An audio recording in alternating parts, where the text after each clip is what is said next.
Oi, gente. Então, finalmente vim comentar as leituras que eu fiz em outubro de 2025. Tenho estado um pouco ausente dos vídeos aqui, porque eu não estou comentando as leituras que eu estou fazendo, ou que eu pretendo fazer no mês, mas eu tenho sempre divulgado, assim, tenho comentado as coisas que eu estou lendo e que eu finalizei a leitura. Tenho feito as resenhas normalmente para cada livro lido, mas o vídeo sobre os livros que eu estou lendo realmente eu não fiz para o mês de outubro. Então eu vim comentar só os livros que eu li. Continuo lendo, assim, diariamente, mas final de ano e final de semestre é sempre um aperto grande, então eu consigo ler e manter um ritmo de leitura, mas talvez não consiga finalizar muita coisa. De qualquer forma, eu tenho aqui 6 livros para comentar. Então vamos lá. Eu finalizei a leitura do Ciência Pouco é Bobagem, porque Psicanálise Não é Pseudociência, do Christian Dunker e do Gilson Iannini. Esse livro eu estava lendo já há muito tempo, porque eu comecei lendo num grupo, depois saí, comecei a ler em outro, enfim, e a gente finalmente terminou a leitura. Eu comecei com um grupo que comentava os capítulos, depois eu fui para um grupo que lia literalmente juntos, e aí foi super produtiva essa troca, né? Porque não é um livro fácil, é um livro bem difícil, embora ele tenha esse propósito de responder a Pasternak, ao livro que ela escreve, que a psicanálise é bobagem, é pseudociência. Eles embasam cientificamente muito bem a argumentação deles. Isso faz com que o texto ele seja bem profundo na discussão sobre ciência, o que é importantíssimo, e cria um documento que argumenta muito bem contra o argumento da Pasternak. Então, esse livro é importantíssimo nesse sentido de uma resposta. Eu ia dizer a altura, mas é muito mais do que a altura, porque a autora claramente não embasa a argumentação dela e eles super embasam a argumentação deles. E aí eu digo que ele é complexo nesse sentido, assim, porque é uma discussão sobre ciência e onde a psicanálise se insere no meio dessa discussão. Então, não é fácil, mas eles trazem tudo que é necessário para que essa discussão possa acontecer da melhor forma e a gente possa sair com uma argumentação sólida acerca da cientificidade ou não da psicanálise, né? Então, super indico, mas já adianto que não é uma leitura fácil e que ajuda se você faz ela de forma coletiva, em grupo, etc. E aí, na sequência, eu finalizei a leitura do Leonardo da Vinci, que é uma biografia da Sophie Chauveau, algo assim, que fala sobre o Leonardo da Vinci nessa coleção dos clássicos da coleção de bolso da LPM, biografias, né? Uma sériezinha que eles têm com algumas biografias. Gente, aqui eu acho que tem o que é essencial em relação ao Leonardo da Vinci. Dá para criar um panorama, dá para a gente conhecer ele um pouco melhor, mas eu particularmente não gosto muito da forma como ela divide o livro em partes, né? Assim, não são capítulos, são partes, onde ela fala, por exemplo, sobre um certo monumento que ele criou, aí a ceia, obrigado a aceitar encomendas. Então ela cria tópicos para falar de partes específicas da biografia, da vida do Leonardo, e aí eu não tenho muito essa sensação de uma unidade biográfica que vai sendo desenhada, assim. Me parece que realmente são tópicos que ela vai desenvolver, alguns de forma mais consistente, outras menos, mas tem referências, a biografia é bem embasada, traz os principais acontecimentos da vida dele, discute as principais obras, os envolvimentos dele, os lugares onde ele morou, a família, mãe, enfim, tudo que diz respeito e que se sabe sobre ele, ela coloca aqui. O que também não se sabe, o que é especulação, ela faz essa diferenciação bem. Então, para uma proposta de uma biografia básica, ela contempla. Separei outras biografias dele que eu vou ler, que são um pouco mais consistentes, e aí depois eu tento fazer um comparativo. Esse livro faz parte do desafio dos 12 livros para 2025, que aí eu assisti junto com um documentário que tem em DVD.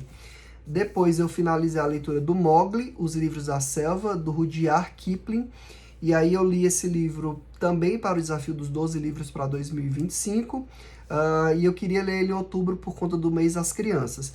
Ele é um livro infantil, mas ele é para um público infantil um pouquinho maior, porque ele tem uma perspectiva ética e moral que é bem interessante. Não é uma leitura boba, assim, tipo, você vai ler para crianças pequenas, então exige que a criança seja um pouquinho maior, e não funciona apenas para crianças, né? Assim, se a gente lê como adulto, como eu li, nessa perspectiva de tentar entender como ele constrói essa selva como uma sociedade que tem princípios, que tem leis que regem, né? São os livros da selva falam sobre as leis da selva, fala sobre o contato desse ser humano com os selvagens, né, os animais selvagens, e vice-versa, o retorno dele à sociedade, o retorno dele para a selva. Então tem uma série de discussões que são possíveis a partir daqui, e você vê que o livro é muito diferente do clássico da Disney, tá? Assim, o clássico da Disney infantiliza bastante a história, né, para ser atrativo para um público infantil, mas meio que as coisas que acontecem lá estão baseadas aqui, embora alguns personagens que tem lá não tem aqui, e vice-versa. Aqui é bem mais interessante, tá? Assisti também ao filme Live Action, de 2016, que eu também não gostei muito. Quer dizer, eu gosto da Disney, assim, né? Você acaba tendo algum tipo de apego por conta da infância, né? Mas de 2016... eu não gostei tanto porque claramente você percebe que ele não tá ali em alguns momentos, e em outros é bem feito. Alguns personagens, como a Cobra, tem uma participação muito pequena, aqui ela é maior. Enfim, essas diferenças acabam que a gente fica comparando uma coisa com a outra, né? Mas, de forma geral, prefiro o livro aos filmes. É isso que eu quero dizer. E aí eu li para o Gradiva de literatura, grupo Clube de Literatura e Psicanálise, do qual faço parte na Litoral, A Pediatra, da Andrea Del Fuego. E, gente, incrível, achei esse livro uma delícia, ele é super curtinho, ele é dessa brasileira, que fala sobre essa médica pediatra que odeia crianças, e o quanto ela manipula situações dentro de um relacionamento onde ela é amante de um cara que teve um filho com uma mulher que ela foi a obstetra e tudo mais. Tem um pai que trabalha no mesmo prédio que ela, que também é médico, mas que ela pouco vê, e aí ela é confrontada com o relacionamento desses pais, enfim. A gente tem acesso a tudo isso através dos pensamentos dela, e ela, se não tem receio em colocar todos eles para fora e de se desvelar e mostrar um lado que o ser humano geralmente tenta omitir, e ela expõe tudo aqui. Então é muito interessante, é muito divertido, engraçado e às vezes meio sinistro, assim, de você... Nossa, tá passando do ponto aqui, né? Ela, a personagem, o que demonstra uma habilidade de escrita muito grande. A Andrea Del Fuego parece conhecer bastante, a gente ouvindo as entrevistas dela, a gente sabe que de alguma forma ela se apropriou de tudo isso por conta da própria gravidez.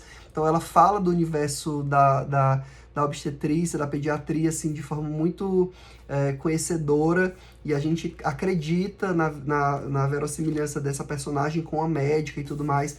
Então é super legal, adorei A Pediatra e super indico.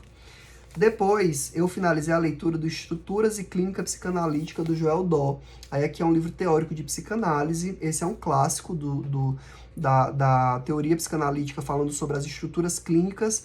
Esse livro vai ter partes, e em uma das partes ele vai falar e fazer uma discussão sobre a questão do diagnóstico estrutural em Lacan, e depois ele vai destrinchar a perversão e a neurose, né? E na neurose, a neurose obsessiva, a histeria e a fobia. De forma mais breve, né? Assim, na verdade, ele fala sobre a histeria e sobre a neurose obsessiva. A fobia aparece aqui meio que en passant. E é um livro incrível, assim, porque o Joel Dahl, ele constrói esse livro a partir de palestras que ele deu no Rio de Janeiro. Ele é francês e ele transforma em texto isso que era da ordem do oral. Então tem uma simplicidade aqui nesses textos que é da tentativa de transcrever aquilo que ele proferiu como palestras. Então tem uma leitura mais fluida e mais clara e mais objetiva, mas sem deixar em nenhum momento de ser rigorosa, né? Assim, então é um texto muito bem estabelecido, mas isso faz o fato de ter sido palestras orais com que ele tenha menos referências bibliográficas, embora ele anuncie de onde ele está tirando tudo isso, e a gente entenda que parta do Lacan, mas de fato, assim, carece de mais referências bibliográficas e de passagens clínicas, né? Embora tenham passagens clínicas também, tem outros livros, como por exemplo do Fink, do Bruce Fink, onde ele é bem clínico, né? Aqui é um texto bem clínico, mas sem vinhetas clínicas mais extensas e que expliquem melhor aquilo, enfim. Mas, gente, super indico, acho que esse livro é uma excelente leitura e uma ótima referência para estudar a neurose obsessiva, a histeria e a psicose, né? A psicose não, a perversão. Ele deixa de lado a psicose pelas limitações de ter que escrever um livro, de formalizar esse livro, e por conta do formato da palestra, ele não pôde se estender muito nisso. Então ele opta por não falar sobre a psicose, mas falar aqui sobre a perversão e sobre a neurose. E por fim, eu li essa cartilha que se chama E Eu Sou o Quê? Da Defensoria Pública do Estado do Ceará, que eu ganhei do Bruno de Castro, que está envolvido na produção dessa cartilha. Gente, é uma cartilha antirracista, sim, é um manualzinho para a gente entender melhor a noção de raça, do que é o negro, do que é o preto, do que é o amarelo. E aí ele traz exemplos didáticos que ajudam a gente a entender o que são consideradas as raças, as cores.